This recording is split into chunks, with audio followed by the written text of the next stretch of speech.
Okay, in this video, I'm going to talk about how to set healthy boundaries, but it's only for men. That's it. No women here. Let's go. All right, man. One of the things that I've noticed as a former pastor, former life coach, is that men don't understand boundaries. Women kind of do because it's a buzzword that flows around in women's circles, but men don't get it.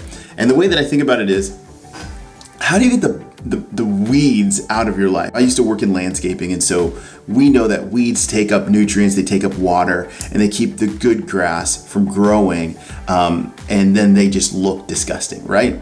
And so for men, one of the hardest things that I see is letting go of bad relationships and setting healthy boundaries, because when you set healthy boundaries, you actually grow. You see more financial results in your life, you have more peace in your life, you have more joy in your life. It's pretty incredible. Like, everything in your life over time gets better. But men have a hard time in setting healthy boundaries. So I want to share what it can look like and kind of like a few rules to setting healthy boundaries. Now, rule number one, and every man knows this, there are guys in your life, maybe there's just one, that are just not good for you. They're not good for you. They do not help you. And if you look around, you can say they drain me more than they actually fill me up. Now, friendship is a mutual filling up, meaning I make this guy feel awesome and this guy makes me feel awesome, and this guy will challenge me in ways to grow and I will challenge him in ways to grow. And we enjoy being around each other in different ways. That's friendship. Most men don't understand friendship, and so they'll have someone around that actually makes their life worse, but there are moments or flashes of greatness, they will say. Flashes of joy, flashes, but overall, they're a drain. And they don't think long term enough to go, hey, how's this gonna affect my kid? How's this gonna affect my wife if this person makes me anxious, makes me frustrated, makes me angry? They don't think about that. And so for you, as men, the number one thing is you've got to remove those people out of your life. Now, mistakes that I've made in my life is I removed too many of them without truly understanding my own faults and all that kind of stuff, and I had to go back and apologize and all that fun stuff. But one thing that I will say has helped is just going ahead and removing those people, even if I didn't know at the time, just so I can reassess who are the people in my life. And what that allows you to do too is go, let me look around and see who's still there.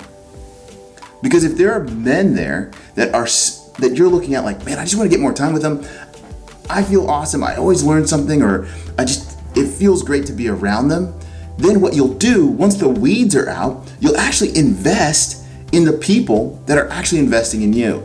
Now, here's another mistake that people make, is that they go, there's some people I want to hang out with more, meaning you just think they're cool and you want to be around them because they seem cool. Yes, we still do this as adults, which means I want to be around this person because this person is successful, but you don't actually look at it from a place of friendship. So now you're trying to become their friend instead of investing more in a friendship that exists. It just doesn't exist at the right level. So don't try to fit in with the cool crowd. One of the things you'll notice when you look around at the people that actually invest in you, bring joy to you, make your life better, make your family's life better, is they're often not the cool kid. Sometimes they're just the guy at the gym, the regular Joe, that when you're around them, you just have a good time, conversation flows, and you think deeply about things you never would have, or you don't have to think deeply, and it's just restful. Those are friends. At the end of your life, you don't want to be chasing people that just seem cool to you because they have a certain level of success, or any of that. You want to be around people that are life-giving. And so after you get the weeds out, second, you need to look around and say who's there, and then invest. That's the third thing, invest in the people that you actually want to invest in. Now, here's another mistake that many men make, is that they look around and they don't want to be honest with themselves that they don't have any friends. I was recently listening to some guy that was talking about relationships, and he says, he asked the question, who do you think struggles the most when there's a death in a relationship, a married relationship? Is it the man or the woman? And I thought originally, it's probably the woman, but it's actually the man. When a man's wife passes away, they struggle more than a wife whose husband passes away. I'll tell you why. Women naturally have way more friendships.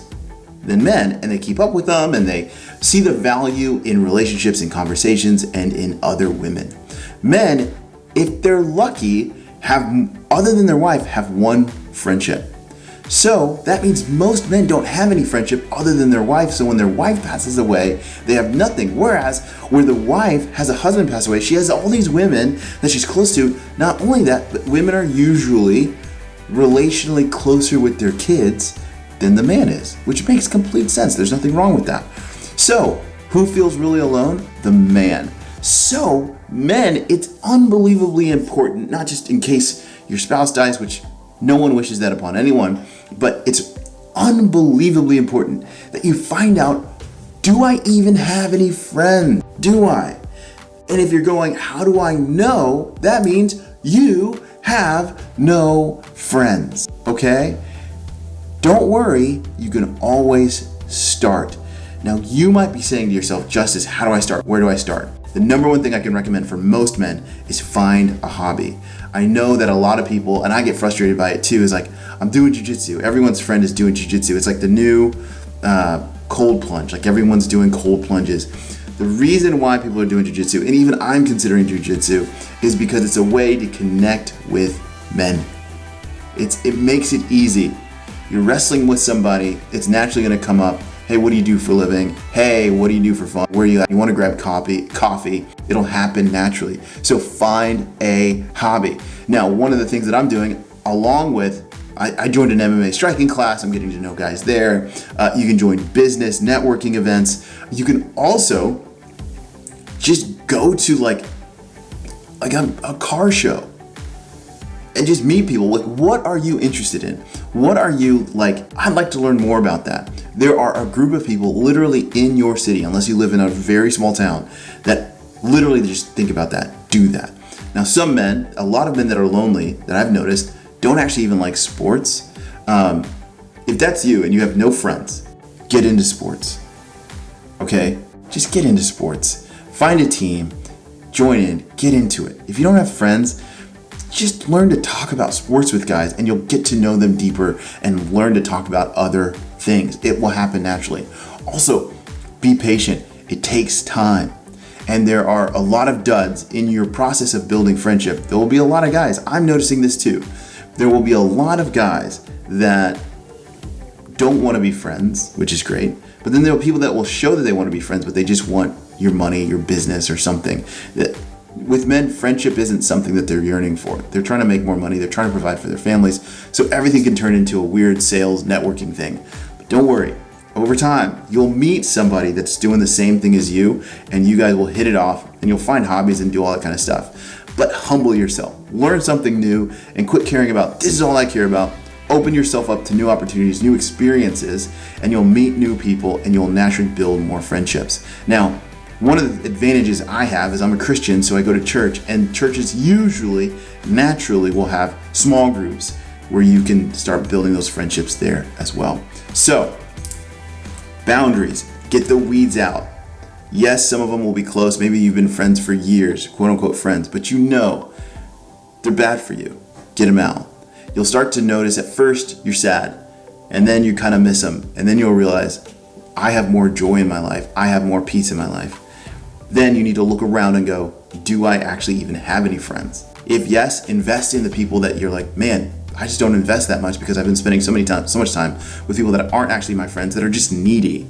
Then, if you don't have friends, find them by finding hobbies or things that you're naturally interested in, or just getting into stuff that we know that men are already into, and just dying on the sword and going, all right, I'm gonna be into football to meet people and just to learn and to grow. All right, get after it. Men, we need relationships. Let's go. Justice Marini.